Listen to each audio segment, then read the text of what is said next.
কক্সবাজারের উখিয়ার লাল পাহাড়ে অভিযান চালিয়ে মিয়ানমারের সশস্ত্র গোষ্ঠী আরাকান সালভেশন আর্মি আরসার 2 শীর্ষ সন্ত্রাসীকে গ্রেফতার করেছে র্যাব।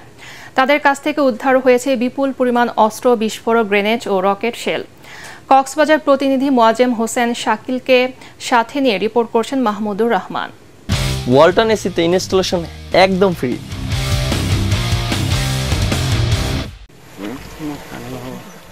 সম্প্রতি উখিয়া রোহিঙ্গা ক্যাম্পে হেডমাজি সহ কয়েকজন রোহিঙ্গাকে হত্যার পর গোয়েন্দা নজরদারি বাড়ায় র্যাব। মিয়ানমার থেকে আসা সশস্ত্র সন্ত্রাসীরা রোহিঙ্গা ক্যাম্পে একের পর এক খুনসহ বিভিন্ন অপরাধমূলক কর্মকাণ্ড চালায়। নড়েচড়ে বসে আইনশৃঙ্খলা বাহিনীর সদস্যরা।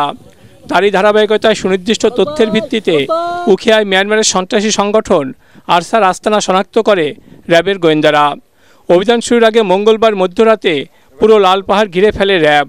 এক পর্যায়ে র্যাবের উপস্থিতি টের পেয়ে সন্ত্রাসীরা গুলিবর্ষণ করে। এরপর র্যাবও পাল্টা গুলি ছোড়ে। বেশ কিছুক্ষণ গোলাগুলির পর আস্তানা থেকে আরসার 2 শীর্ষ সন্ত্রাসীকে গ্রেপ্তার করে র্যাব। উদ্ধার করা হয় বিপুল পরিমাণ অস্ত্র, গ্রেনেড, বিস্ফোরক ও রকেট সেল। আমাদের পার্শ্ববর্তী দেশে অন্তর্ঘাতমূলক বিভিন্ন কর্মকাণ্ড চলছে, সেই সুযোগ নিয়ে আরসা ইদানিং মাথাচাড়া দিয়ে উঠেছে। সংবাদ সম্মেলনে র্যাব জানায়, আধিপত্য বিস্তার সহ বিভিন্ন কারণে সন্ত্রাসী গোষ্ঠী গত 1.5 বছরে 80 জনকে নির্মমভাবে খুন করে। বিভিন্ন সময় র্যাব অভিযান চালিয়ে অনেককে গ্রেপ্তার করে, তবে থেমে নেই তাদের তৎপরতা। আরসা সন্ত্রাসী গোষ্ঠী খুন, অপহরণ, চাঁদাবাজি, অগ্নিসংযোগ এরকম নানা সন্ত্রাসী কর্মকাণ্ডে সর্বদা লিপ্ত থাকে। তারা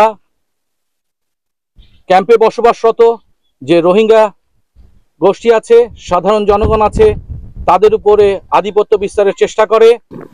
র্যাব জানায়, মাস্টার সেলিম বর্তমানে বাংলাদেশের আরসার প্রধান হিসাবে দায়িত্ব পালন করছে। তার ছত্রছায়ায় প্রতিবেশী দেশ মিয়ানমার থেকে অস্ত্র, গোলাবারুদ সংগ্রহ করে রোহিঙ্গা ক্যাম্পে ত্রাস সৃষ্টি করছে আরসার সদস্যরা।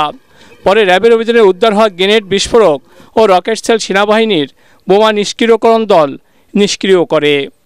মাহমুদুর রহমান, এটিএন বাংলা।